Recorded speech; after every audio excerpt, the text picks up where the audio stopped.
जय गुरुजी। संगत जी, शब्दों में गुरुजी की महिमा को समेट पाना संभव नहीं है, परंतु प्रयास कर रहा हूं अपने उस अनुभव को साझा करने का जो मेरे जीवन का सबसे बड़ा वरदान रहा। यह अनुभव न सिर्फ मेरी आस्था को दृढ़ करता है, बल्कि गुरुजी की करुणा, प्रेम और कृपा की जीवंत मिसाल भी है। यह सत्संग उन सभी के लिए है जो कभी गुरुजी से जुड़े, और उन सब के लिए भी जो आज जुड़ने की राह पर हैं। मेरा नाम विक्रम है। मैं दिल्ली में रहता हूं और एक निजी कंपनी में नौकरी करता हूं। साल 2016 की बात है, जब जीवन में सब कुछ ठीक होते हुए भी एक अजीब सी बेचैनी थी। माता पिता वृद्ध हो चले थे और घर में लगातार बीमारियां लगी रहती थीं। मैं खुद भी मानसिक तनाव से ग्रस्त था। डॉक्टर ने डिप्रेशन तक कह दिया था। एक दिन मेरे एक पुराने मित्र राहुल ने मुझे अचानक कहा, चलो गुरुजी के मंदिर चलते हैं, बड़ा शांति मिलती है वहां।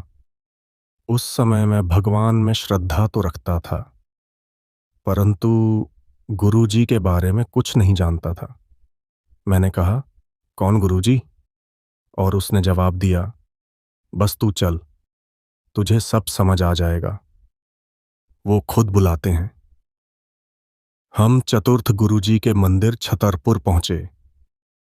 मंदिर में घुसते ही जो महक आई, गुलाब और चंदन की, वो सुगंध मानो आत्मा तक पहुंच गई।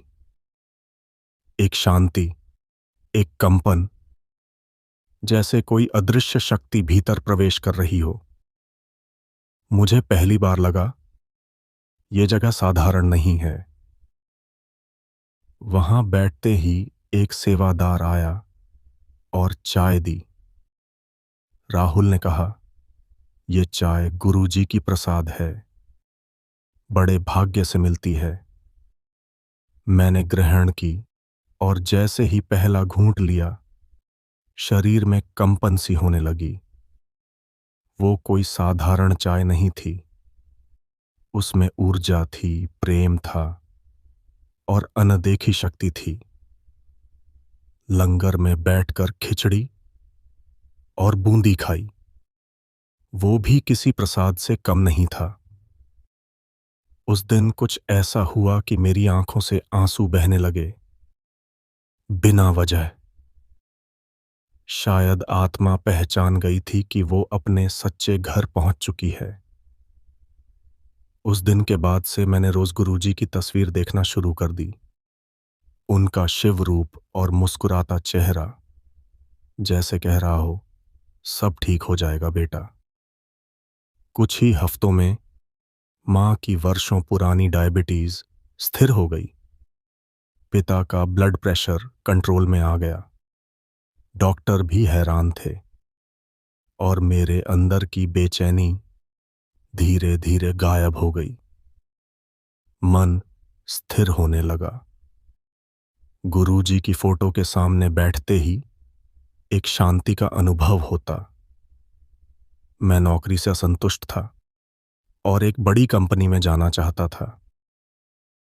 बहुत बार प्रयास किया, पर हर बार असफलता मिलती। एक दिन मैंने गुरुजी से प्रार्थना की, गुरुजी, अगर आप चाहें तो सब संभव है, मुझे बस एक संकेत दीजिए।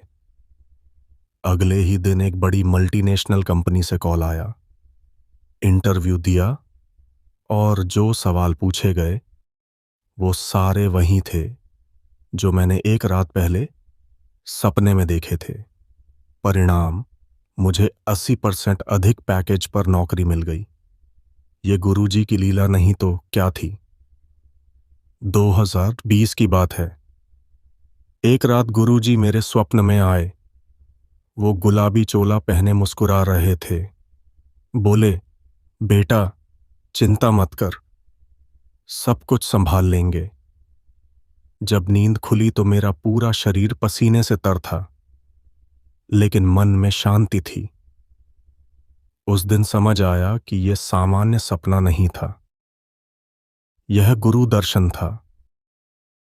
इसके बाद कई बार ऐसा हुआ कि जब भी मैं किसी निर्णय को लेकर उलझन में होता, गुरुजी स्वप्न में संकेत दे देते। कभी चाय का प्याला देकर, कभी मुस्कुराकर, कभी मंदिर दिखाकर, और हर बार मेरे जीवन की दिशा सही होती गई। धीरे धीरे मेरे माता पिता और पत्नी भी गुरुजी से जुड़ गए। पत्नी पहले संशय में रहती थी, पर जब उसने खुद गुरुजी के चमत्कार देखे, जैसे अचानक उसकी मां की बायोप्सी रिपोर्ट नॉर्मल आना, बेटे का स्कूल में एडमिशन बिना सिफारिश के हो जाना, तो उसने भी गुरुजी को अपना सर्वस्व मान लिया। अब हर रविवार को हम एक साथ गुरुजी की आरती, भजन और सत्संग करते हैं। गुरुजी का महाशिवरात्रि वाला भजन, ओ शिवजी सारे जगत दे दाता, सुनते ही हमारी आत्मा रो पड़ती है। 2022 की सर्दियों में मैं एक बिजनेस मीटिंग के सिलसिले में जयपुर जा रहा था। रास्ते में गाड़ी की ब्रेक फेल हो गई और गाड़ी एक पेड़ से टकराई। गाड़ी पूरी तरह से क्षतिग्रस्त हो गई, पर मुझे एक खरोंच तक नहीं आई। पुलिस और एम्बुलेंस वाले कहने लगे, चमत्कार है कि आप जिंदा हो। मैं मुस्कुराकर बोला, यह गुरुजी की कृपा है। गाड़ी के डैशबोर्ड पर गुरुजी की एक छोटी सी तस्वीर थी, जो घटना के बाद भी पूरी सलामत थी। वो जैसे कह रही थी, मैं साथ हूं बेटा। अब मैं नियमित रूप से सत्संगों में सेवा करता हूं। चाय, लंगर, जूते सेवा, पार्किंग सेवा, और हर सेवा में वही अनुभूति होती है जो गुरुजी के चरणों में बैठने में मिलती है। सेवा करते समय जो शांति और आनंद मिलता है, वो किसी मेडिटेशन से कम नहीं। 2024 में मुझे भीतर से प्रेरणा मिली कि अपने अनुभवों को एकत्रित कर सत्संग रूप में बांटूं। पहले सोचा, कौन पढ़ेगा, मैं तो कोई ज्ञानी नहीं। पर एक रात स्वप्न में गुरुजी आए और बोले, जो मेरे बारे में लिखता है वो मेरी कृपा का पात्र बनता है। उस दिन से मैंने नियमित रूप से अपने अनुभवों को लिखना शुरू किया। यह सत्संग उसी प्रेरणा का परिणाम है। आज मेरा जीवन पूरी तरह गुरुजी को समर्पित है।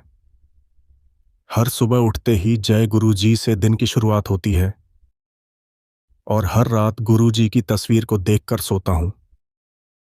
अब कोई डर नहीं, कोई चिंता नहीं। गुरुजी ने सिखाया, समर्पण कर दो, सब कुछ मैं करूंगा। गुरुजी सिर्फ एक गुरु नहीं हैं, वो पिता हैं, माँ हैं, मित्र हैं, मार्गदर्शक हैं और स्वयं परमात्मा हैं। उनके बिना जीवन अधूरा है। जो उनके दर पर आया खाली नहीं लौटा। मेरा अनुभव लाखों सत्संगों में से एक है। हर भक्त के जीवन में गुरुजी ने कोई न कोई लीला रची है। ये शब्द उस कृपा का छोटा सा चित्रण है। गुरुजी हमेशा कहते थे, मौज में रहो, और आज मैं पूरे विश्वास से कह सकता हूं, गुरुजी के चरणों में ही सच्ची मौज है। जय गुरुजी, शुक्राना गुरुजी। कमेंट में जय गुरुजी लिखें और लाइक, शेयर, सब्सक्राइब जरूर करें।